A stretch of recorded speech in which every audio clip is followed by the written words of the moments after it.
Manken Jigawa was the best gen okumayi kuno. Ena kumafusa kuti Fajani anali best gen. Anali Joseph Pioneer 1993. Operation Bwezani anasogolera Nikula amene. Valentino Pili was West amongst all generals. Munthawi yake there was insecurity. Anyamata maenda ndizi kwanje town protected by soldiers. In fact, anali general wa Malawi Congress Party. Pali nkhani ya system fair ku inquiry. Ambiri akafusudafuso akupanga blame system. Kodi system imalepera yokha. Pali anthu amene madalira amene amayendesa system. Those guys must be held accountable. Ambiri amene akupita ku inquiry ndikumakayankha mafunso. They are part of the system. Kwa mukamvetsera akuna kuti ayi ineyo zimenezi sizikundikhudza.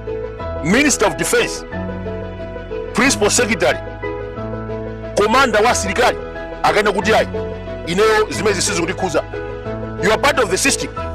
Tikana kuti system, we are talking of the people. Pali zovuta zingapo zimene tikumana nazo. Choyamba ndi forest ya Chikangawa kumene kukutchulidwa kuti ndegeyi ikhoza kukhala kuti inagwera, kukuoneka kuti kulibe anthu, ndiye ndi kunkhalango yoti ndikovuta kuyenda, komanso kukuoneka kuti nkhalango ndiyokhwitima.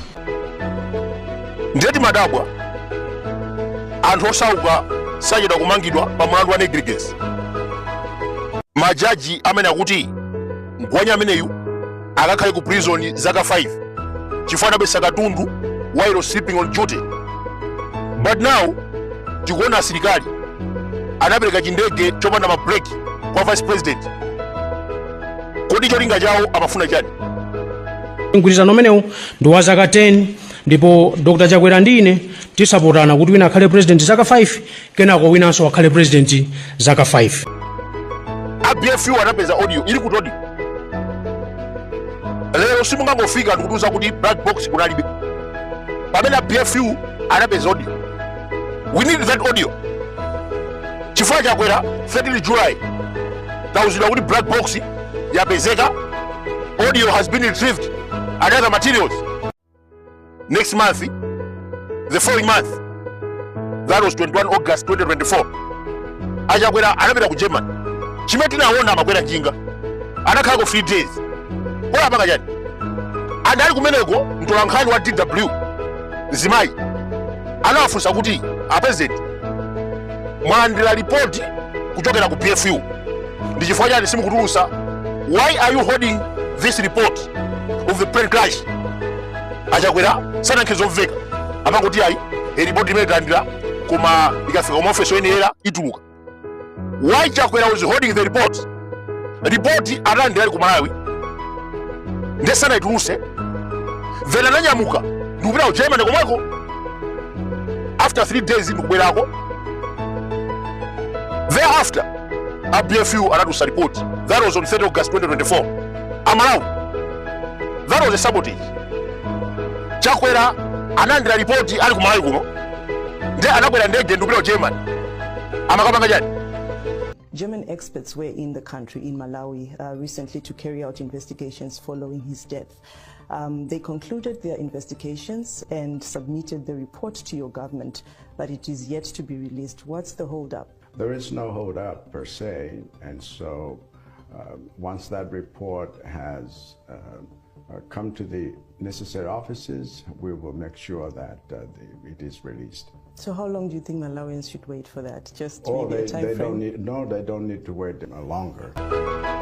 Akwaku ndege inafika ku Zuzu inagwera ku Kwitima.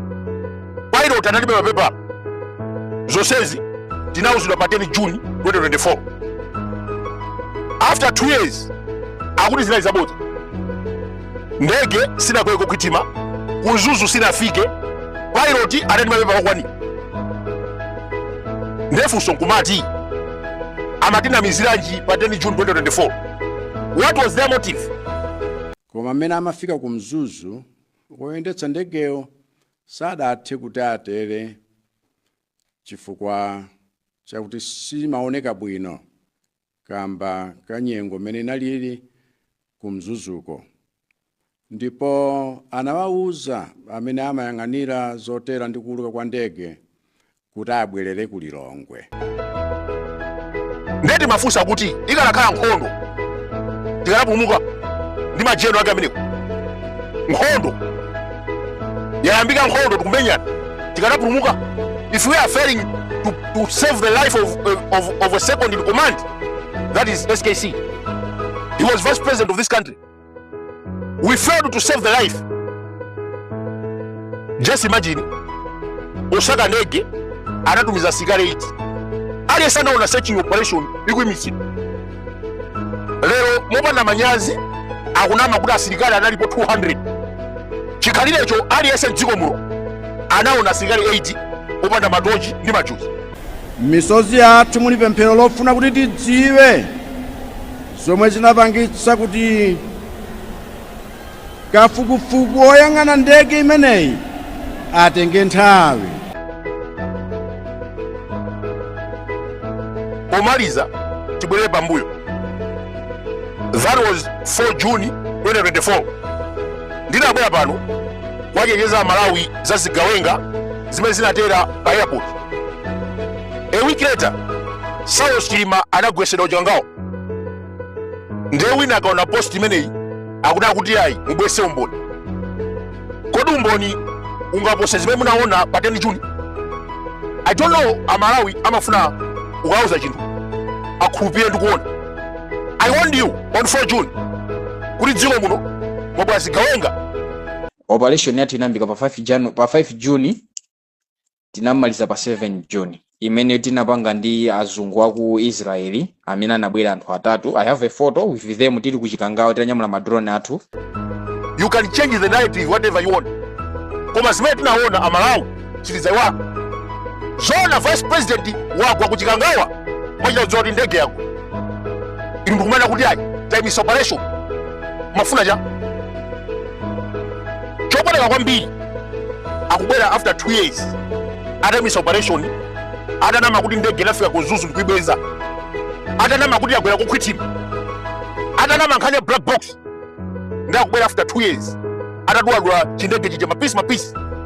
Ndikuchichosa kumalo kuja, ndikusala zako ndi magredala. Kufufuta umboni after 2 years. Ndakubwera ndikumatuza kuti no. Ndege yetu sinakwera ku Kwitima. Sinafika ku Zuzu, pilot anali mapepa. They are contradicting themselves.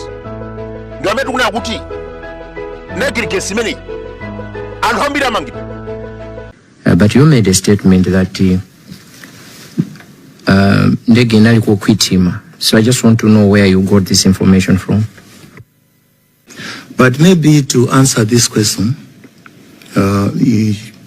in a comprehensive manner and exhaustively is to say this came from those that were on the ground.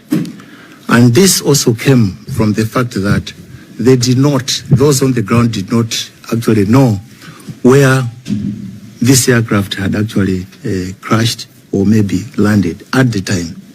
And they came up with this statement and complemented my experiences that I had lived and my understanding of the nature of the ground in Chikangawa.